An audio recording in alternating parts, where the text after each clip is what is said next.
Muito bem, moçada.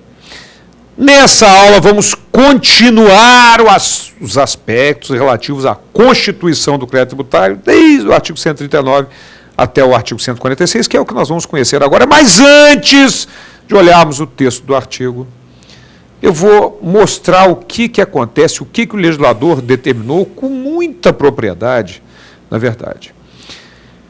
Então vamos lá, vamos para o quadro, olha aqui. Vamos imaginar que eu tenho aqui um determinado município, outro município aqui, outro município aqui, um outro aqui, um outro aqui, e por aí afora. Vários municípios. Ora, vamos imaginar o seguinte. O que é considerado um serviço de transporte? Vocês sabem que o serviço de transporte intramunicipal, dentro do município, é sujeito ao ISS. E o serviço de transporte intermunicipal é sujeito ao ICMS.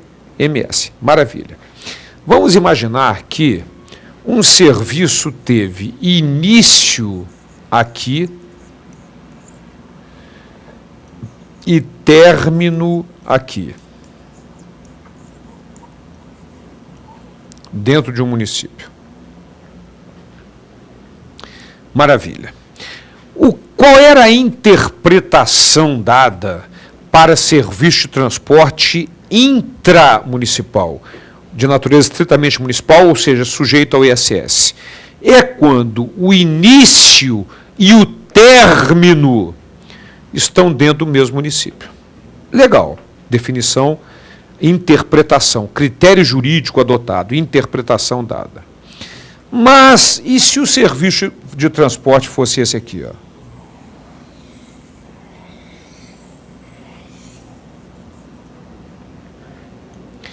Ainda assim, de acordo com o critério jurídico adotado, isso seria um serviço municipal e sujeito ao ISS, porque o início e o término estão dentro do mesmo município. Então, ainda assim, seria intermunicipal e sujeito ao ISS.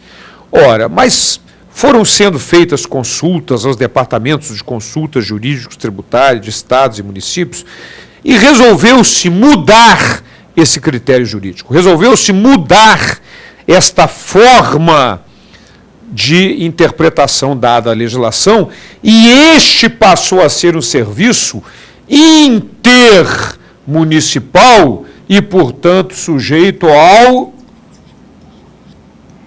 ICMS.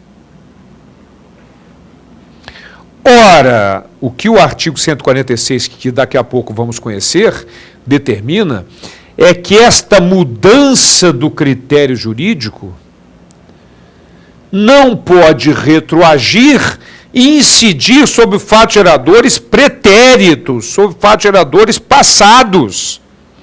É isso que determina o artigo 146. Voltando a imagem para mim, enquanto o Vitor coloca lá no artigo para nós, então, minha gente, cuidado, o artigo 146 não trata de mudança de legislação absolutamente. Trata de mudança de critério jurídico adotado no lançamento. Interpretação dada à legislação. Disso é que trata o artigo 146.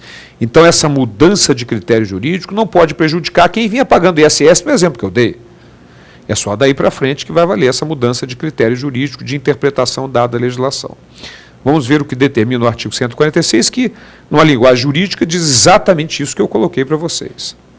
Vamos lá. Artigo 146.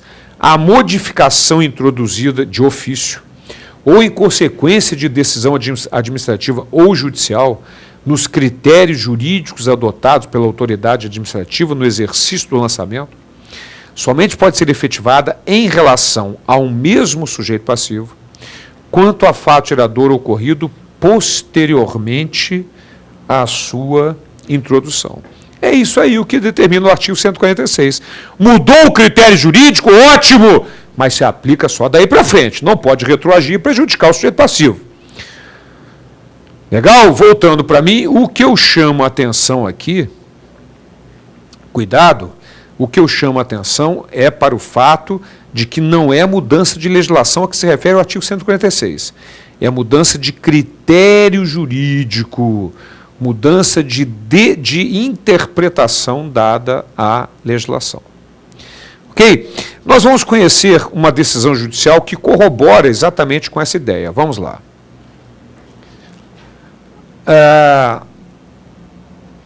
Minha gente, de acordo com o nosso STJ, aceitando o fisco a classificação feita pelo importador no momento do desembaraço alfandegário ao produto importado, a alteração posterior de interpretação constitui-se em mudança de critério jurídico vedado pelo CTN. Ora, no momento em que houve a importação, o critério jurídico, a interpretação era aquela e o cara classificou corretamente de acordo com aquela interpretação adotada naquele momento. Mais tarde mudou-se a interpretação. Então, de acordo com o artigo 146, o STJ reforça, corrobora o dispositivo, determina que a mudança de critério jurídico adotado pelo fisco não autoriza a revisão do lançamento, absolutamente. O critério jurídico era aquele adotado, mudou-se o critério jurídico, vai valer daí para frente, evidentemente. Certo? Vamos ainda aqui colocar uma outra jurisprudência nesse sentido, também do STJ. IPTU, atualização da base de cálculo. O lançamento pode ser alterado de ofício. A correção de erro não implica mudança de critério. Aí é um outro aspecto importante. Olha, voltando a imagem para mim, vamos imaginar que havia uma avaliação do imóvel no valor considerando que teria o valor de 100 mil, mas havia um erro.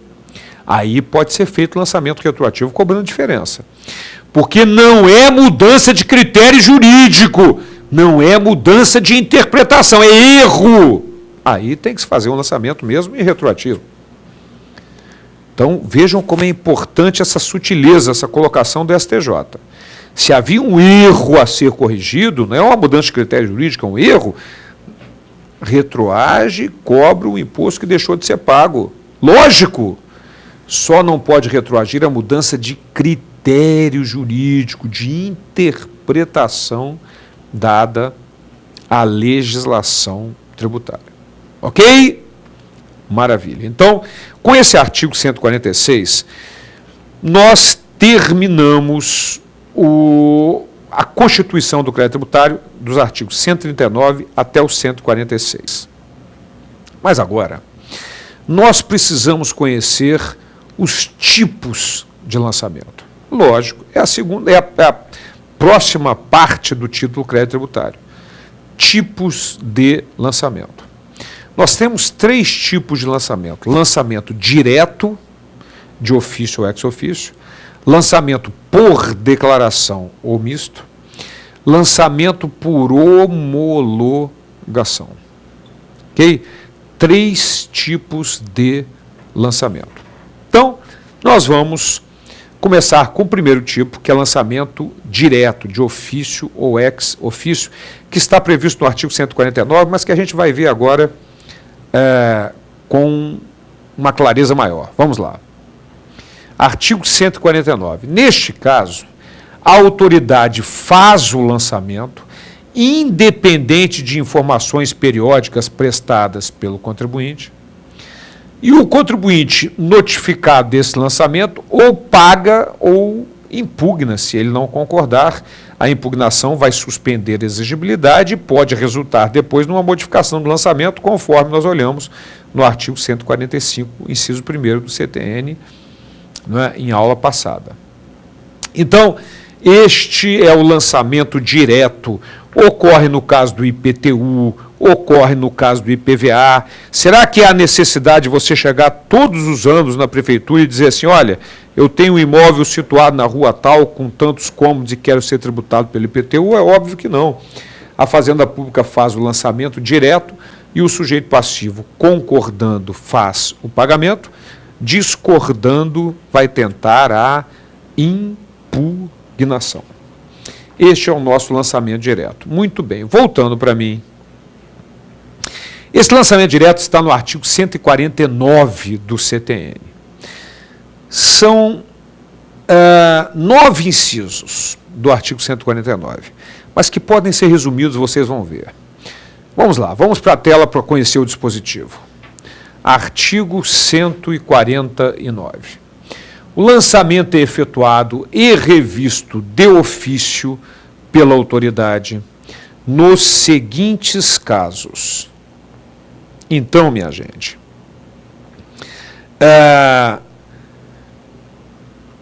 quando a lei assim determine, é o caso do IPVA, é o caso do IPTU, né? A lei determina que seja lançamento direto e fim de papo. Então, será lançamento direto. No entanto, se nós olharmos todos os outros incisos, segundo a 9º, conforme vocês vão observar aqui, são todas situações nas quais há um erro a ser corrigido. Todas situações nas quais há um erro a ser corrigido. Inciso 2º a 9º. Então, minha gente, voltando a imagem para mim, olha como é fácil. O lançamento direto, artigo 149, 9 incisos, o cara bota a mão na cabeça, eu vou ficar louco, 9 situações. Não, muito fácil. Pode ser resumido em 2. Quando a lei assim determinar, artigo 149, inciso 1º, e quando houver um erro a ser corrigido, artigo 149, inciso 2º a 9º, pronto, acabou. Não precisa decorar os 9 incisos, quando houver um erro a ser corrigido. Portanto, minha gente, o auto de infração o fiscal não faz quando está corrigindo uma situação irregular. Então, que tipo de lançamento é o auto de infração? Lançamento direto. Lançamento direto. Ok? Porque está corrigindo algo que estava errado. Então, guardem isso. Lançamento direto de ofício ou ex ofício, outras denominações dadas para esse tipo de lançamento, é aquele que ocorre quando a lei assim determina, no caso do IPTU, IPVA, e quando houver um erro, ou, na verdade, quando houver um erro a ser corrigido, artigo 149, inciso 2º a 9º do nosso Código Tributário Nacional. Ok? Então, este é o lançamento direto de ofício ou ex ofício. Essa expressão de ofício ou ex ofício é tudo que é aquilo que é da função, é do ofício da autoridade fazer. Certo? Por isso, nós vimos, por exemplo, nas hipóteses de modificação do lançamento do artigo 145, a impugnação do direito passivo, o recurso de ofício, que é aquele recurso que é obrigação da autoridade julgadora de primeira instância recorrer da sua própria decisão quando decidir contra os cofres públicos. E agora, lançamento direto de ofício ou ex ofício, que tem como seu representante maior o auto de infração, que são os incisos 2º a 9º do artigo 149, ou seja, quando houver qualquer irregularidade a ser corrigida. E no artigo 149, inciso 1º, quando a lei assim determinar, que é o caso do IPTU, IPVA, normalmente, lançamento direto, que não depende de informações periódicas por parte do contribuinte para a Fazenda Pública fazer o lançamento. Por isso é chamado lançamento direto de ofício ou ex ofício. Então nós já podemos concluir um detalhe muito importante aqui. Que detalhe é esse?